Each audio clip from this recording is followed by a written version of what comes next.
General Dunford, I'll start with you.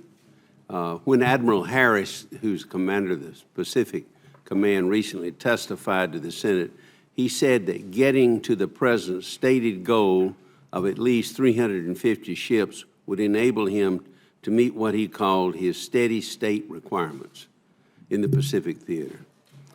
In other words, to keep the risk down when responding to possible Chinese coercion or North Korean aggression.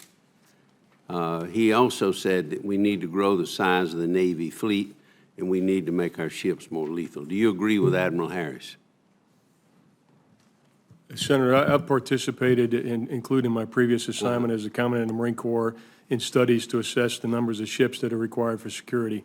And I think Admiral Harris's numbers are right to meet his requirement. Of course, our priorities that we provided to you this year are within the top line that we've given. I think what's an important point, though, I just want to reemphasize, when I spoke about the minimum amount of money that we would need to maintain our competitive advantage at about 3%, in order to get to the 355 ships and grow the Army and the Air Force commensurately, those numbers really are closer to 5 and beyond. And so to get to a 355 ship Navy would require a significant more resources. So what we tried to do in 18 is maintain the ship profile that we're on. You'll see it's the same as it was in 2017 in terms of numbers of ships in the program.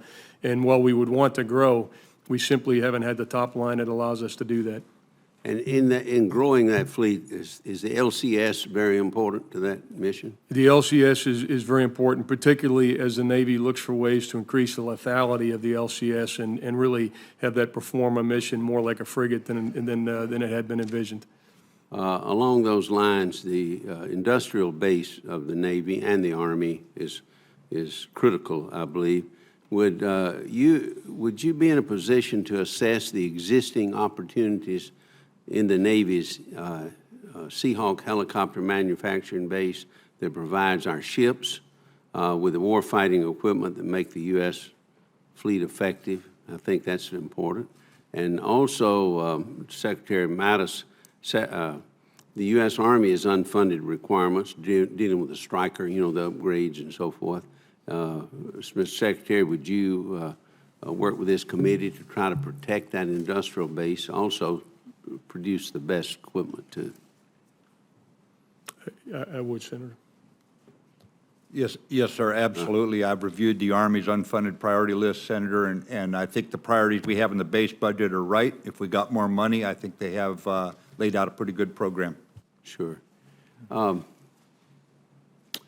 assure our access to space, which is very important, as everybody knows here, could you provide the committee with an update on the status of the department's efforts to replace the Russian-made RD-180 engine? You know, we're working on that to have an American engine rather than rely on the Russians. And I know we've spent a lot of money in that area and we want to finish it. Can you give us an update on that? Sir, I can tell you that we're on track to replace it. It's going to take some time just because these capabilities take time to rebuild. We know. But we're on track for it, Senator, and we can give you the timeline very shortly. You furnish that for the record? Absolutely. In my limited time, could, Mr. Secretary, would you touch base with us on, right now, on what we're doing in the Persian Gulf area to counter Iranian influence, the Persian Gulf, the Middle East, and has our position, our posture changed since the agreement was signed regarding nuclear weapons? Iran seems to be pretty aggressive everywhere in the Middle East and the Persian Gulf. So I believe the nuclear arms agreement is an imperfect arms control agreement, but it's not a friendship treaty. There are 4 other threats: ballistic missiles, cyber, counter-maritime, and terrorist. They have aggressively moved out on all of those, and you saw President Trump's trip out there to try to align the Arab nations and bury some of their differences as they confront this growing threat, and also with Israel, whose security is threatened by Iran. We are working the issues across the board. We are gaining interoperability with their forces through some of the arms sales that brings interoperability that we would need in order to deter Iranian influence. But there is no doubt, sir, that they are the leading cause of instability in the Middle East. Could you touch briefly on North Korea, the threat there that we all concerned with as they have more and more capability, it seems? Yes, sir. Preparing for the Senate confirmation, I met with the CIA. They told me this would be probably the earliest crisis I would face, so that was my first trip, was to the Pacific. I met both in Tokyo and Seoul with political and military leadership.